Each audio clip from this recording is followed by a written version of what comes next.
If there was anything you would want everyone in the world to know about cannabis, what would it be? I would want everyone in the world to know that cannabis is a complex plant. It's not a drug. It's a complex plant that has so many different components that were intricately designed to interact and even potentially benefit our body and our well-being.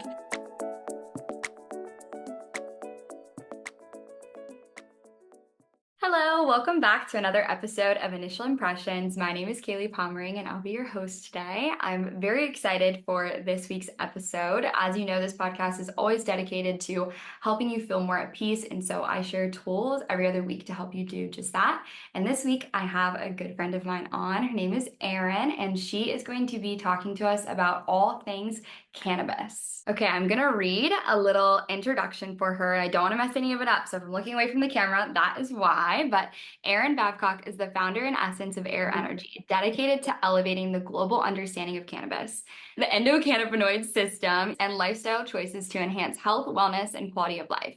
She attended the University of Akron, where she played collegiate soccer for 2 years and earned a degree in exercise science.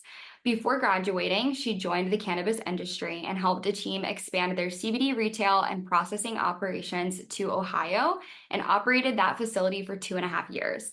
While running the business, she simultaneously pursued an MS in medical cannabis science and therapeutics. Through EERenergy, Erin provides essential education about cannabis, the ECS, and lifestyle health for teams and communities in schools, businesses, and athletic departments. Her aim is to help people achieve harmony, reduce stress and burnout, prevent injuries, and lower medical costs through natural means. I'm so excited for this episode. Thank you for coming on today. Thank you for having me. I'm so excited to finally be here.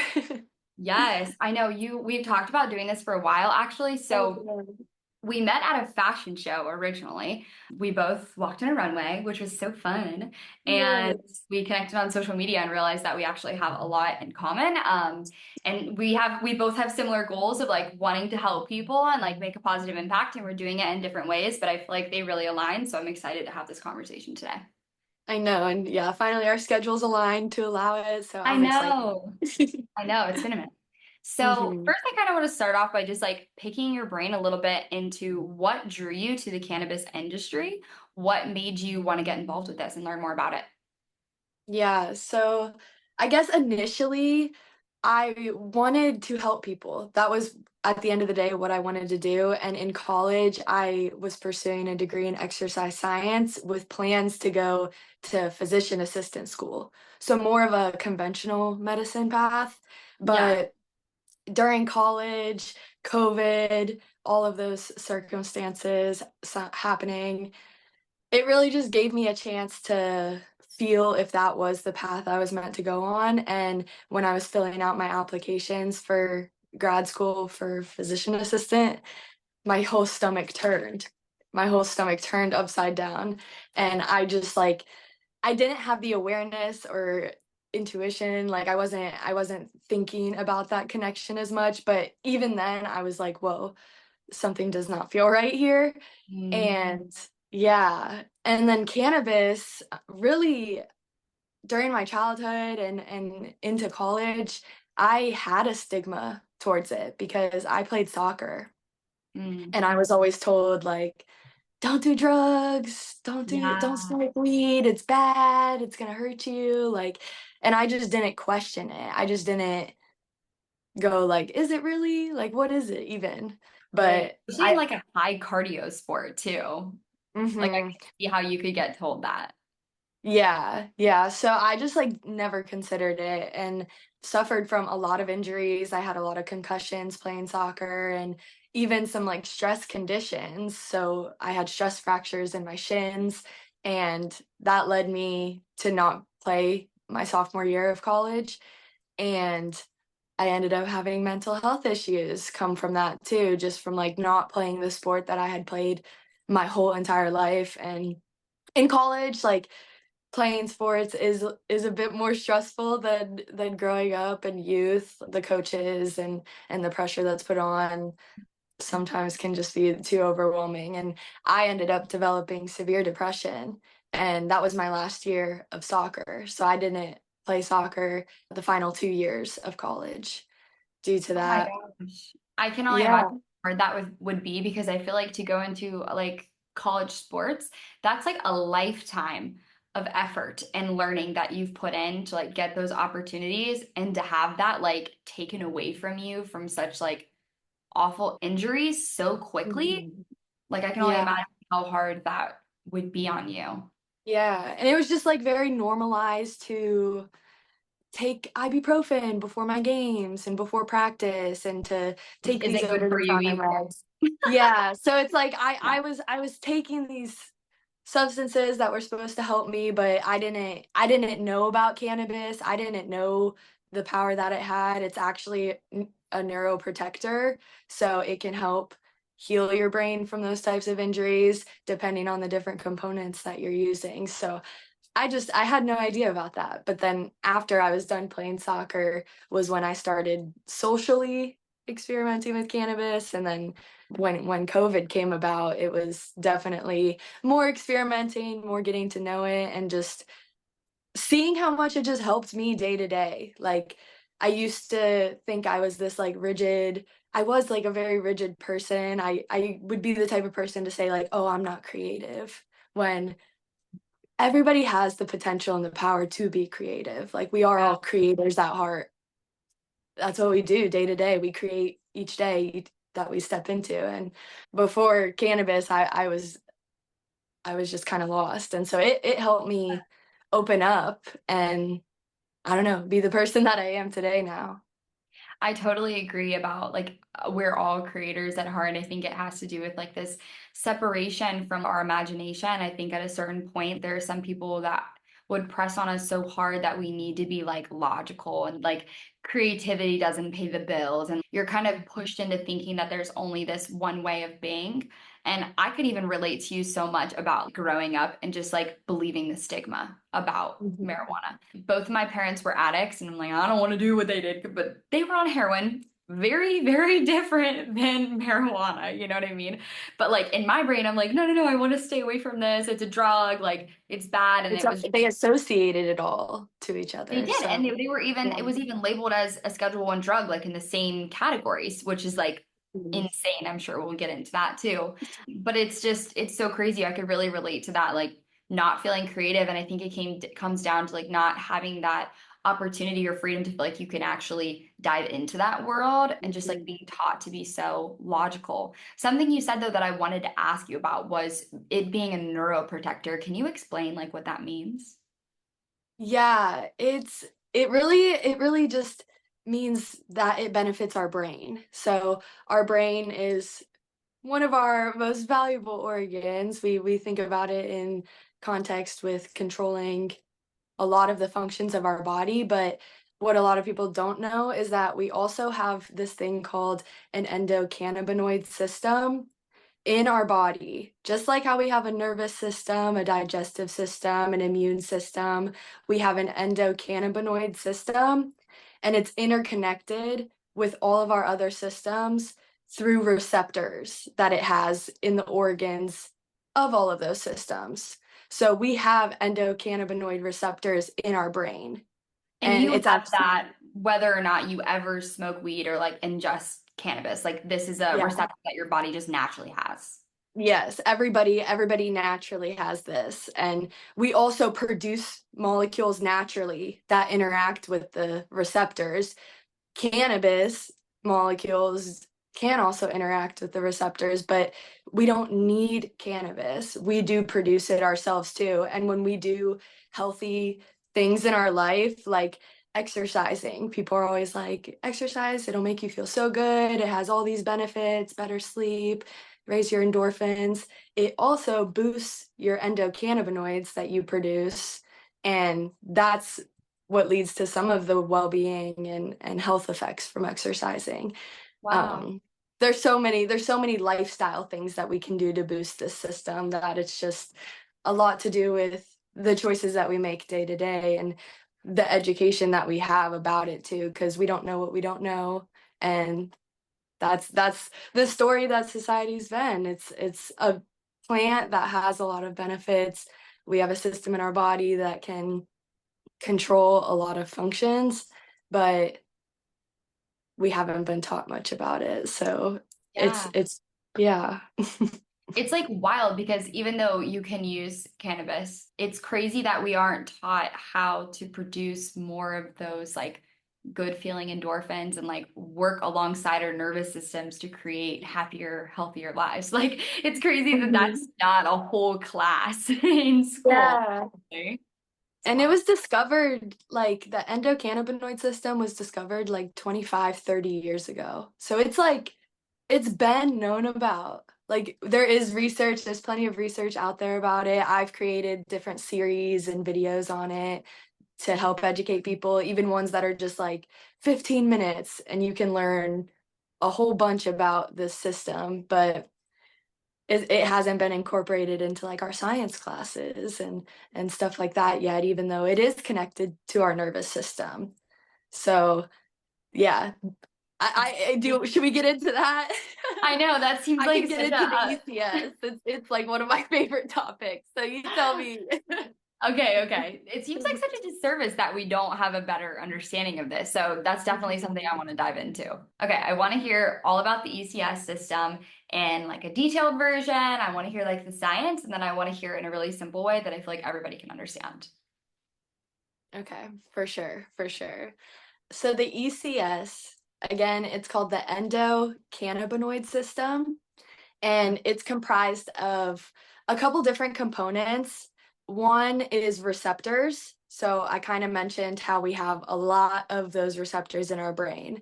So there's two different types of receptors in the ECS. There's CB1 and CB2.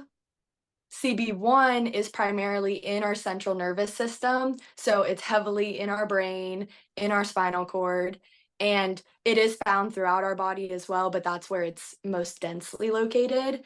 And then CB2 is most densely located in our immune system.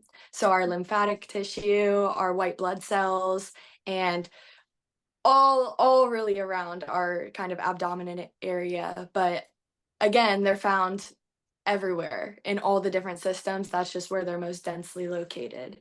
And they're really cool because they exist on all of our organs in the cells, and then our body naturally produces these molecules called endocannabinoids. And it's produced just on demand from different molecules that we either break down from nutrition through omega-3s and 6s, and that our body just kind of naturally turn stuff into. So our body produces these molecules, they interact with our receptors all throughout our body to regulate homeostasis, which means balance within our body and our mind. So it helps to influence virtually all functions that take place because it's connected to all of our systems.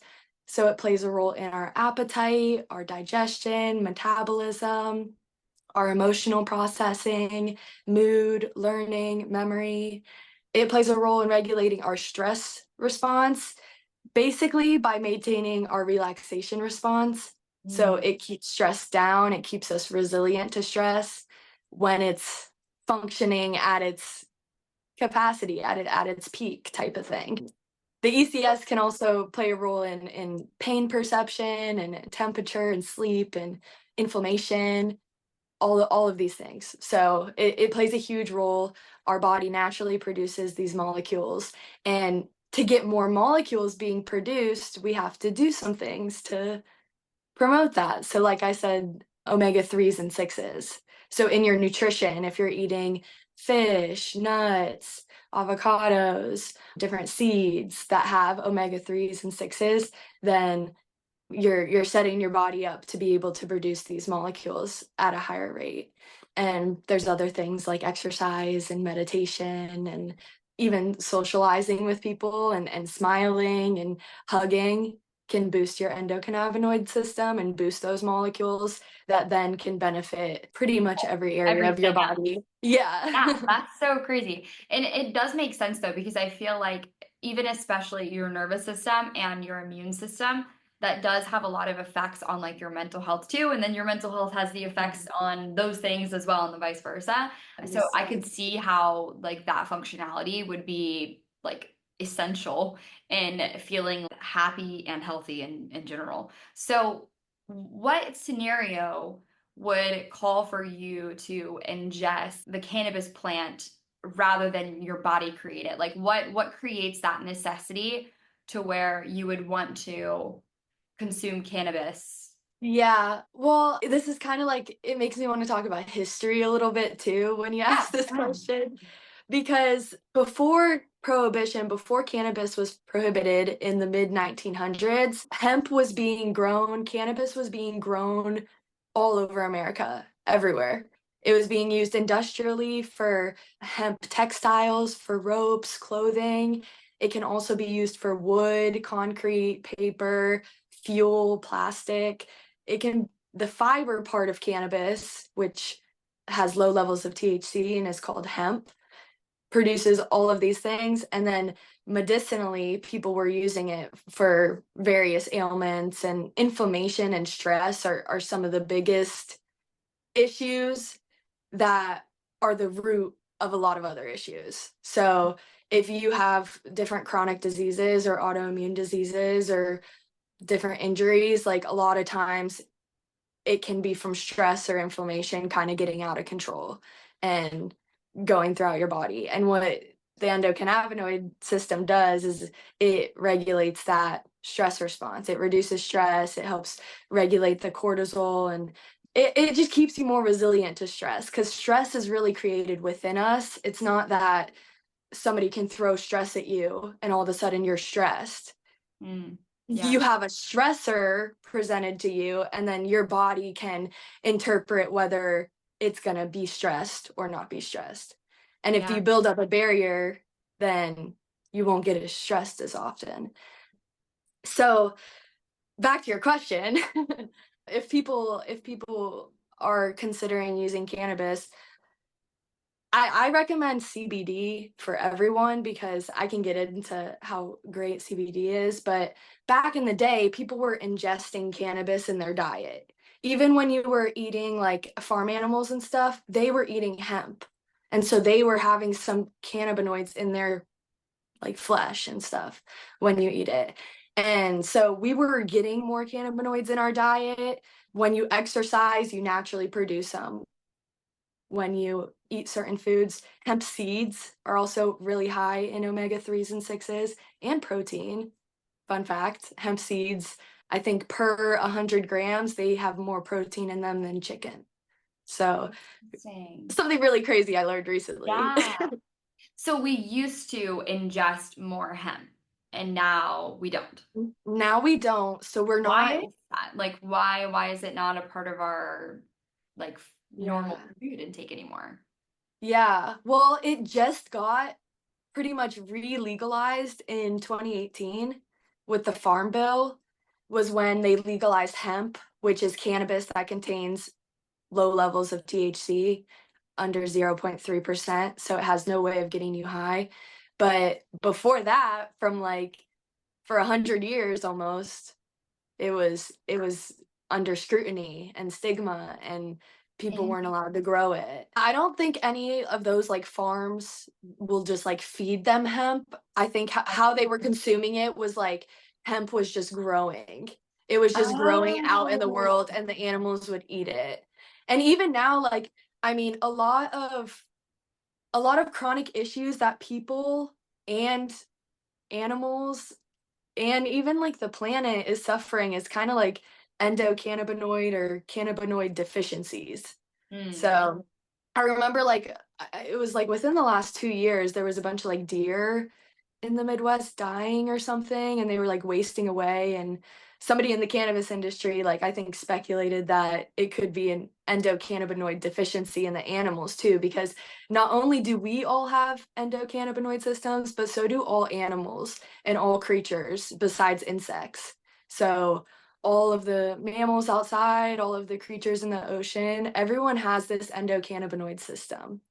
Wow. So So, when it was illegal, it just wasn't growing as readily everywhere. So it wasn't being ingested by the animals that we eat. And so we were getting less cannabinoids from our diet, if I'm understanding. mhm. And from our medical system, because in the late 1800s it was taken out of the pharmacopoeia that doctors used to prescribe cannabis for Really? so many different things, like especially for women, like labor pains and period pains and menstruation. Cannabis was like the most prescribed substance before its downfall, before it really just got stigmatized at the end of the Spanish American War. The word marijuana came about, and they really started to just like throw propaganda and stigma and just like fake news about cannabis, stuff that was not true or accurate. And Oh the my God. DEA, the DEA went after it, like you said earlier, made it a Schedule One substance with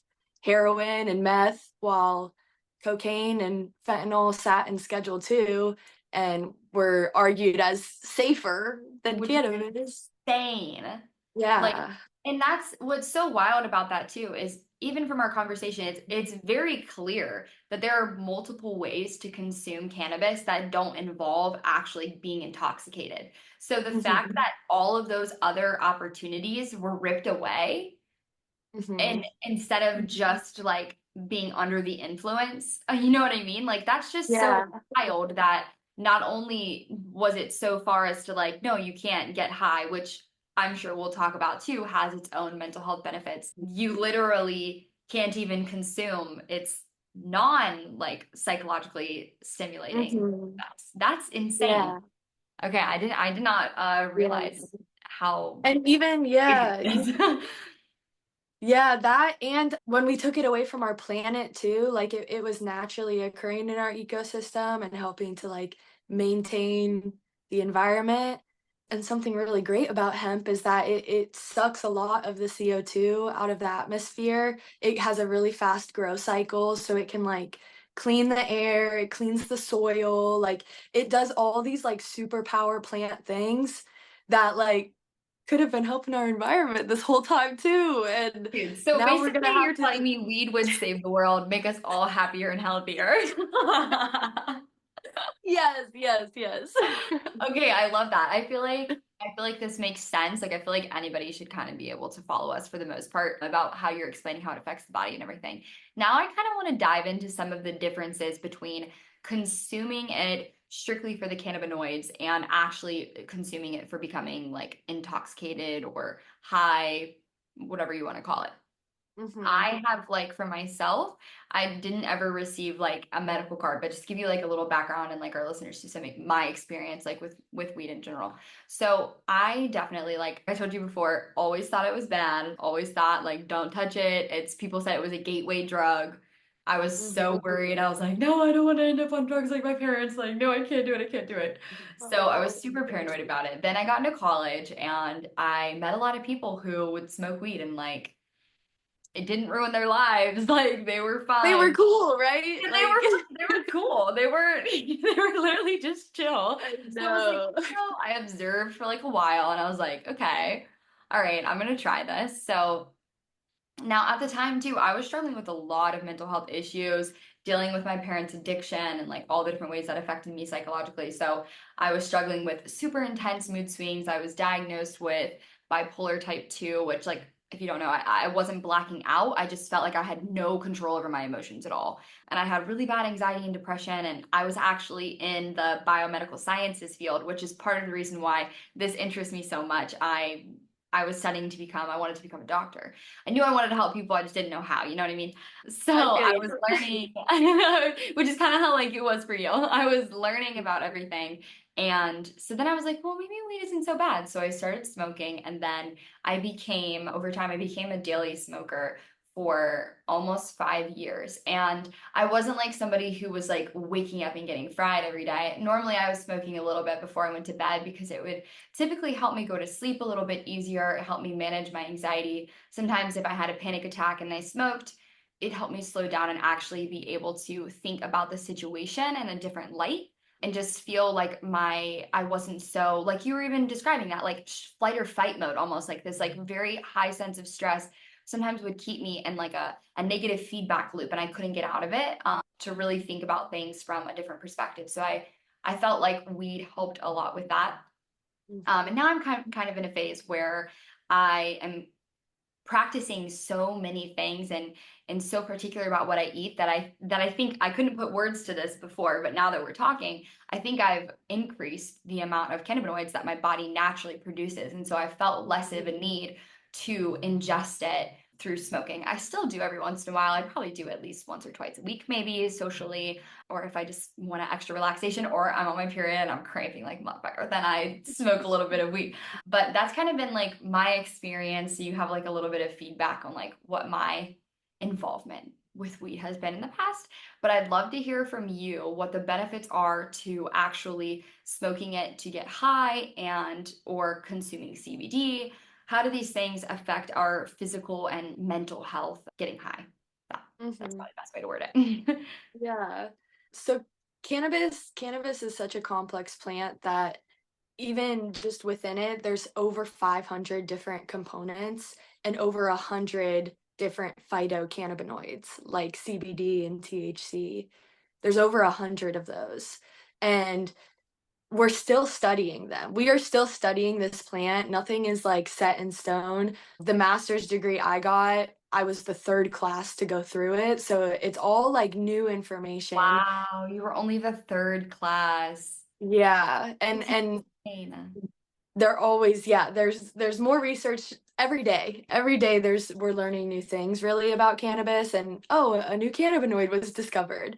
So I won't be able to talk about every single one of Yeah, them, yeah. but but the main two are THC and CBD. We've also have some popular ones like CBG, CBN, CBC, if you guys have heard of any of these ones.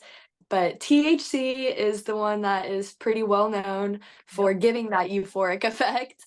It gives that high, intoxicating feeling. And that's typically what a lot of people who are familiar with cannabis like associate that with cannabis, but there's so many other things that cannabis can do outside of that, and it's just being aware of it, being aware that it can do other things. So molecules like CBD and CBG, they don't make you high, and they don't interact. Well, CBD doesn't interact with your endocannabinoid receptors. Instead, it interacts with your serotonin receptors. So it can play a role in boosting serotonin, helping with your mood and memory and learning. CBD also plays a role in interacting with opioid receptors. So it plays a role in your pain sensation. And then it also interacts with these two receptors. They're kind of have confusing names, but they play a big role in inflammation. And so CBD is antioxidative, it reduces inflammation, it helps to regulate your mood, take away negative emotions, take away stress, to really just bring you back to your normal. And also, what CBD is doing at the same time is it's boosting the endocannabinoid that we're naturally producing. So, like you said, how you're ingesting certain foods that might be leading to a better production. When you just ingest CBD, CBD produces those molecules and makes them more elevated too. It really blocks the breakdown of one of them, so it doesn't produce more, but it blocks the breakdown so that more of them are in your body. Oh, So okay. yeah, CBD is basically just like a endocannabinoid supplement in a way. I always recommend everybody should try it. If you've never used cannabis, or if you swear by cannabis and you use it all the time and you are a daily smoker, actually balancing THC use with CBD or CBG use is something that could be really valuable and benefit your health and your experience that much more, because on the other side we have THC that activates that CB1 receptor, which is that one that's in your brain, it's in your spinal cord. It activates that, and that's why we get high, because one of the most abundant receptors in our brain is really getting activated by this substance that that creates these effects. So when THC is always bound to CB1, it doesn't give any room for your endocannabinoids to bind there. So if somebody overuses THC and that receptor position is always filled with THC, then it kind of will signal to your body to, hey, you don't need to produce as many endocannabinoids because there's no room for us here to interact. Okay. So Is that kind of what sometimes could create like a reliance for some people? it can just like lead to a greater imbalance. It not necessarily lead to a reliance if your body's producing less and you get on the schedule of using cannabis like that, then it can create some dependence, but also can just tell your body to not produce as much. And then yeah, you therefore are not creating the well-being affects yourself and tend to lean more on cannabis. But What is the kind of two questions? How long does it take then after overusage, would you say, for your body to kind of go back to regulating it in its own way, or like where it's saying, okay, it hasn't been too many, because I know like, for example, I know heroin, it takes 2 full years for your dopamine center to like reset, your serotonin levels to mhm. like reset and be able to create a normal amount on their own. I didn't know like what were the lasting effects on like overusage, if that makes sense. Yeah. I think, yeah, I don't know if there's like a set time. I know like if you take a tolerance break for a week to a month, like it usually is enough time for people to reset Okay. their receptors, but it's still good to just like consume that CBD with the THC. Or if you use THC later in the day, maybe you only take CBD in the morning so that you're kind of balancing those components, because you want your body to keep producing its natural components. It's not going to lose that ability. It can get to the point where people are suffering from neurodegenerative diseases and whatnot.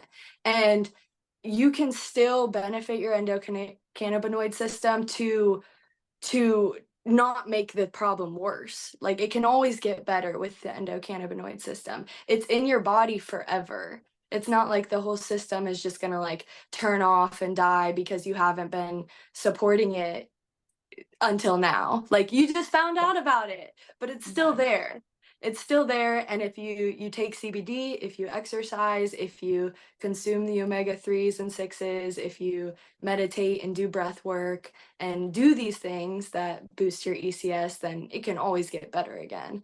And just balancing your THC use is something I would recommend. And What yeah, does taking balance, what would you say balance looks like with CBD and THC on like a daily, weekly basis? Like what would you think like a nice balance would be for people that are interested or maybe feel like maybe they've been over consuming and they don't want to quit, but they want to have like a routine that serves their body better? Like what would you say? what I would recommend if you tend to like smoke THC, I don't smoke my CBD because it's like, I don't know, it doesn't give that euphoric effect. Like, I don't want to be just smoking something to smoke something. So I take a tincture. I'll grab it.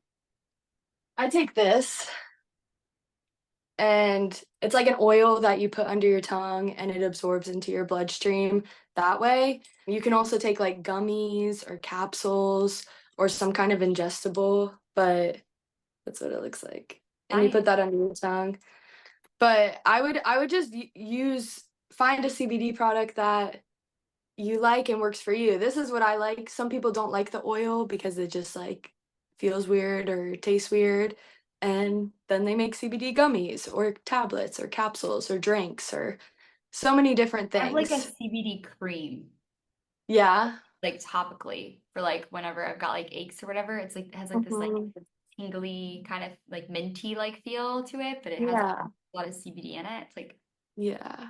I 100% have natural. one of those too. Yeah, Yeah. well, I have a lot of them because I used to work in a CBD store, so I have Okay.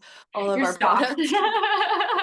Yeah, but that's great for, yeah, any areas that are hurting or inflamed or just bringing you discomfort. You can put that like directly on it and it more so targets. With an ingestible, it gets into your whole system. So once it's absorbed into your circulation, it goes throughout your whole system. And Okay. that's when, yeah, the endocannabinoids get produced, the it interacts with the different receptors. And another fun fact about CBD is that if you're ever too lifted from THC and you take CBD, it can help bring you back down. Really? So is that how is that? Like how does that work? Is that why you're saying you should use CBD and THC because it like the CBD almost like counteracts the THC a little bit? Like Yeah. I wouldn't use them together because, yeah, when you use them together, okay, little science words. THC is an agonist of CB1, so it activates CB1. CBD is an inverse antagonist of CB1, so it reverses the effects of THC at that receptor. So if you okay. take like a 1-to-1 THC CBD gummy, you probably won't feel as high as if you just Interesting. took THC gummy. Okay, so if you're using both of them, I guess when I say together, I don't necessarily mean in the same setting, but I'm glad that we Yeah. clarified. That's interesting. But is that why you mean like you should balance your usage on like a daily basis kind of thing? Yeah, I say balance them just because like you don't want your body to get used to you having THC with CB1 all the time. You want your natural endocannabinoids to flourish because really THC does have some medical proven benefits. It can help chemo induce nausea and vomiting. It can help weight gain with HIV and AIDS. That's what it's been clinically proven for. And then according to different states, it can help with a whole lot of different things too.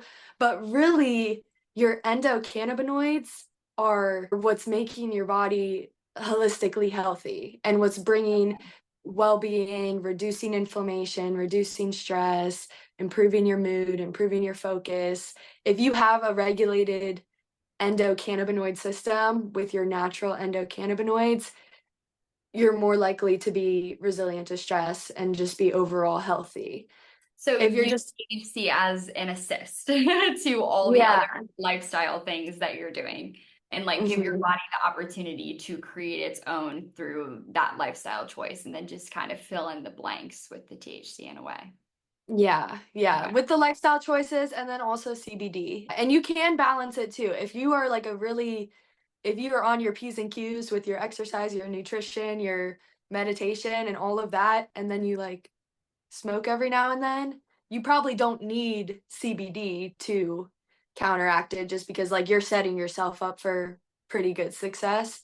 But if Okay. you're just like if you're using THC all the time, like just maybe get one of these so you can use it every now and then. Would you recommend like I think you said what you do CBD in the morning, THC at night. Is Mhm. that like an everyday thing or is that like most days? I do it every day. I'd say if you get into the habit of doing it every day, if you can put it into your lifestyle as an everyday thing, I don't know, you're just I just wake up and boost my endocannabinoid system. So Yeah, yeah, and I feel it's like I don't happening. know. It's like it helps with like the quiet morning too, like a lot of probably what you talk about is like checking in with yourself in the morning and seeing what flow you're on. So it's like when I take my CBD, I just like it has to sit there for like a minute or two. So I just like I force myself to just sit there and just like give gratitude or like give thanks or do Yeah. this or do that. And you can Like habit a stack moment of and intentionality, like you're setting yeah. intention, it's a part of you doing that, it's supporting you feeling like that chemically, not just mentally, it makes it easier for you to be appreciative and like stay focused. I feel like something that I've thought about too is almost like when you experience the effects of like CBD and THC, you're kind of showing your body what it can feel like in a way. Like if you really, I mean, maybe not the total euphoria of like smoking, but being able to like feel less stress and like think about things from like an elevated perspective and not be so stressed out that it blocks that like logical thinking or being Mhm. able to like really think optimistically about your future. I feel like that affects a lot of people where they get stuck in this like really bad negative feedback loop. And so I feel like it's been really nice to experiment with what can my body feel like? How can I Mhm. process things when I'm not under immense stress?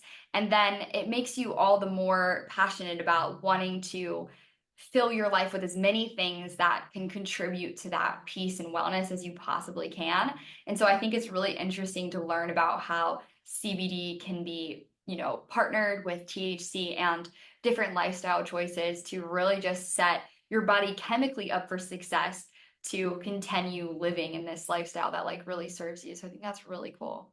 It's very I interesting. love how you put that. That was amazing. Thank you. Thanks. Yeah. I love Yeah. And then all you your said, information, your knowledge. It's so good.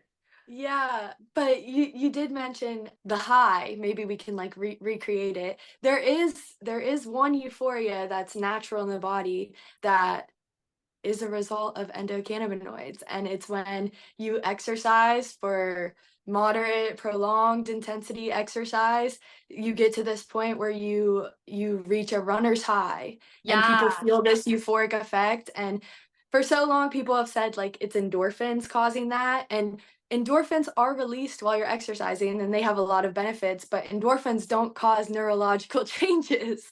And it's Wow. endocannabinoids that are causing that runner's high and that Okay, natural that's so euphoria. cool. So, and Mhm. that's correlated. I'm like making an assumption. You correct me if I'm wrong. That's like correlated to like your oxygen intake too. I'm thinking because I've felt like euphoria from breath work before too. I forgot about that when Mhm. I was saying it, but like there's been breath work exercises, Yeah. but I guess like that is exercise to an extent because some of those abdominal core breath works, you're like your core is working for that breath. Okay, Yes. but I've literally been like, wow, I feel euphoric from breathing. So is Mhm. that kind of a similar concept then you think?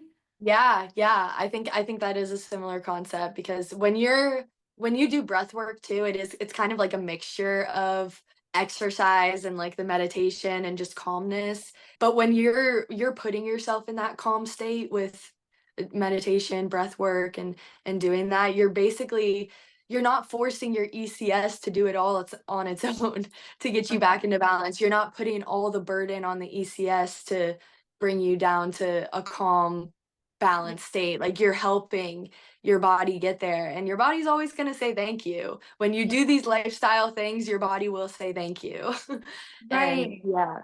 Mhm. Like it's always ideal to, of course we want to show up and we want to like meditate every day if that makes you feel good and do breath work and work out and like eat these really good healthy foods and like maintain this like homeostasis by ourselves. But obviously life is unexpected and sometimes really shitty things happen and it puts a lot of stress on your mental and it puts a lot of stress on your body and maybe you don't feel the momentum to go to the gym and like you're not feeling yourself. And I think it's really cool that you can use THC and CBD as a way to kind of fill in the gaps and help you get back to that, like you were saying, that homeostasis to feel like Mhm. you can actually fully show up for yourself the way that you want to, even when bad things happen, to really get you back up on your feet in a way. So I think that's really beautiful.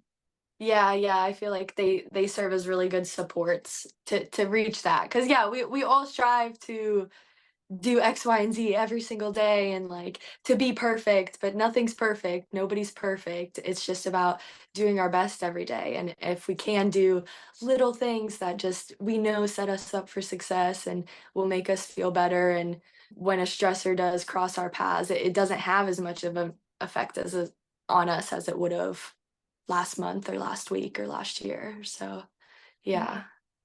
that's so cool. Okay, I'm going to close out with one more question, and that is if there was anything you would want everyone in the world to know about cannabis, what would it be? This is a good question. I would want I would want everyone in the world to know that cannabis is a complex plant. It's not a drug. It's a complex plant that has so many different components that were intricately designed to interact and even potentially benefit our body and our well-being. But it does affect people differently. Cannabis is not a one shoe fits all. We all have different endocannabinoid systems too, so we're all special and unique. So one product is not going to affect two people the exact same. So it's important to test out different products, go low, go slow, don't overdo it your first times, and just try these products and figure out what works best for you and your system, because we are all unique and it's going to affect us differently. Do the search yourself with the different cannabinoids. Don't just listen to your friends and just try what they're doing just because that's what works for them, because you might have a different combination that works for you so much better. So just experiment with it, be safe, go slow, go low, and yeah, tap in with my other education content so I Yes. can help educate you guys in the future if you need to. Yeah, I love that. I like that. So cannabis is a complex plant, not a drug, Mhm. and go low, go slow. I like it. That's like a groovy little way of saying that. So tell everybody, where can we connect with you? Where can we learn from you, follow you, get in touch with you? What are you doing? Yeah. You can find me at EEErinergy. It's EEErinergy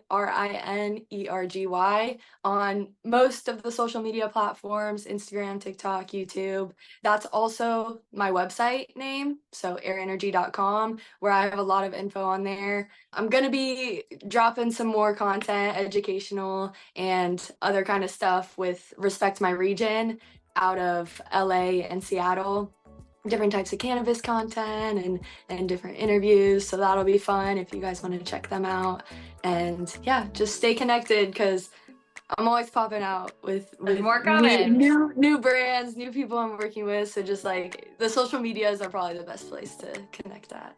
Oh yeah, that's awesome. Well, I'm so grateful that you came on today. I feel like this was a super educational podcast, and I think that people are really going to take away a lot from this, even if you're somebody who has been using cannabis your whole life or for a really, really long time or never used it at all. This is going to be helpful for you. So thank you so much for your time and your good vibes and your energy, and I appreciate you coming onto the show today. Thank you. Thank you for having me. I hope it can help somebody. And yeah, it's a really wonderful plant. And so I hope you guys love it and learn to love it as much as I do. Aw, I love it. Thank you so much. And if you were watching this video and it helped you, if you're listening to it on any podcast streaming services, Apple, Spotify, if you want to hit the like, subscribe, it would mean the world to me. I'm going to be coming out with even more content in the future to really help you feel more at peace. And I hope that we were able to help you do just that today. So as always, I hope that you are leaving more at peace than you came.